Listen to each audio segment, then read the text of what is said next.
to the Midnight Who Show, and yes, we are back a little bit earlier, but that's because Doctor Who is back.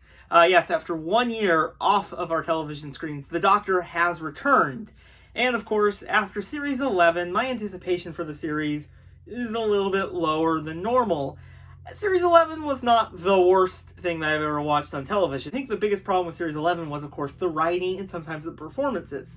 I really hope the series is going to improve on that. But after last night's episode, I was actually pleasantly surprised by it. You know, there's still some really big problems I have with it, but I was surprisingly entertained by it. And it was actually a pretty decent episode. This episode was really good. They had a lot of good action scenes in this episode, and it was just kind of fun to see this kind of spy adventure for the Doctor.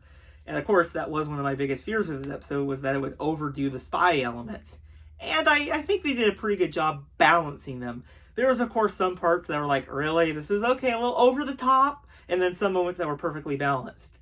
Like, one of my favorite scenes was Yaz and Ryan kind of going undercover at this company, you know, the Vor company. And I really kind of like that because you get to see Yaz a little bit. I think it added a lot of development to Yaz. I think Yaz did a really good job kind of acting like, you know, the journalist, and she's really good at just kind of going into the situation and without a little bit of worry. Ryan, however, is kind of more nervous, and it's kind of fun kind of seeing that dynamic. And of course, he forgot the camera, which I thought was hilarious. Graham was also great in this episode. You know, it's kind of my favorite line in the episode. It was definitely worst Uber ride ever. But yeah. The Doctor, however, I still think Jodie Whittaker is a great actress. I just think there's something with her performance as a Doctor that sometimes it feels like it really fits, and other times it just doesn't fit well. So I think there's that just kind of needs to balance it out. Now, my other problem with this episode is some of the dialogue I didn't really like. There was definitely some parts of this dialogue that I just didn't think were really, really well written. But there's other parts that was really well written. So I think Chibnall's getting a little bit better. You know, he's definitely balancing it out. So hopefully, maybe this is a good sign. I'm hoping. I really like that. Well, Chibnall brought back the idea of a two-parter. And after this cliffhanger, I kind of want the next half. And that's something I'm really happy to say. It's like I'm actually excited for the next episode of Doctor Who, which is something that I've not said in a while, which is a great feeling to have. But overall, it's like also that car chase scene when the car was being taken over. When I first saw that, I want to see if anyone else thought that, but Atmos, that just made me think of it, and it's like, in 3 seconds, die. It's hilarious, and it just shoots beams. Great scene. Stephen Fry's character as C was quite hilarious. Wish that there was a little bit more screen time for him, but of course, things don't always work out that. Now, I should also mention, I guess, yeah, this review is going to have spoilers, especially in a few minutes. We'll get to that. So, of course, what's going on is basically a bunch of, intelligent agents across the world are being attacked by a mysterious alien force. It's rewriting DNA, which I definitely think is really kind of an interesting idea. It's also really nice to see that Doctor Who brought back the cold opening. That was gone a lot in Series 11, so I'm glad that they welcomed it back. And it definitely was like, okay, what's going on? And then the theme rolls. It was so awesome to have that. Now, of course, these creatures can kind of phase through matter, even the TARDIS, which is kind of creepy. And they kind of are these light type of creatures, which is very kind of a scary kind of design to them. And so the Doctor basically, after what happened to Stephen Fry's character, the Doctor and her friends divide up to figure out what's going on. So they, of course, go to Vor Media to meet with the head of that, Yaz and Ryan. Graham and the Doctor go to meet an old friend of the Doctor's who used to work at MI6, O, who's now in Australia. O is a very good character. I really liked O, but we'll talk about O a little bit more. I'm trying to save O for a few more seconds. Don't worry. The Doctor gets a little bit more information on these as the creatures are following them. And they, of course, definitely see something's up with Vor Media, as there is definitely something going on with their head, as he's only 93% human.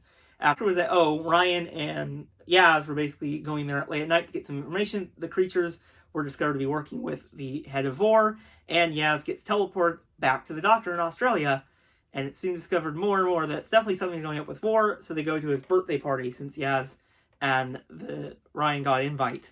The Doctor soon discovers that these are basically, there are spies all over this world, and they definitely know there's something going on, so they must investigate. And basically, they go to his party, the Doctor confronts him, and then he runs off. he goes on an airplane, and that's where everything goes all over the place, and this is where this episode gets really good. Okay, so let's slow down, and let's really break this down scene. So basically, I didn't really like the car chase too much. It was definitely good in parts, definitely really good action, but definitely not one of my favorite scenes. It was kind of, made me laugh a little bit when the Doctor was kind of jumping onto that plane. I definitely laughed at that. But I also, when I realized, I think I was more laughing because I was like, the Doctor is really overusing the Sonic, which comes up as a good plan in a few minutes. But I just think she's overusing the Sonic. It's like almost every scene it seems like Sonic, Sonic, Sonic.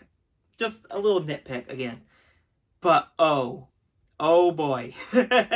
Oh, and this is the spoiler, even though there's going to be spoilers. O is the Master. Of all things. And it's like, I really loved how he kind of revealed, well, I did say you needed a spy master. You need to find the spy master. Well, spy master. It's like O is definitely trying to give into the Doctor that he's the master throughout this entire episode. And especially the house. I really also liked how Chibnall brought back that very classic master thing of him shrinking people and keeping them in little containers. That was awesome to see. And this master is very psychotic. Definitely crazy. And he's basically blowing up the Doctor in a plane. Oh, this was a great cliffhanger. But yeah, overall, I really thought Spyfall was a great opener for Doctor Who. It definitely had everything you really wanted. It was entertaining. It didn't really bore me. And it just had loads of great action and a great cliffhanger that gets me excited for Sunday's episode. But, you know, there's still those little problems with the dialogue and the performance of the Doctor. But I still think it was at least a decent enough episode. And I would definitely give this episode a 7.5 out of 10.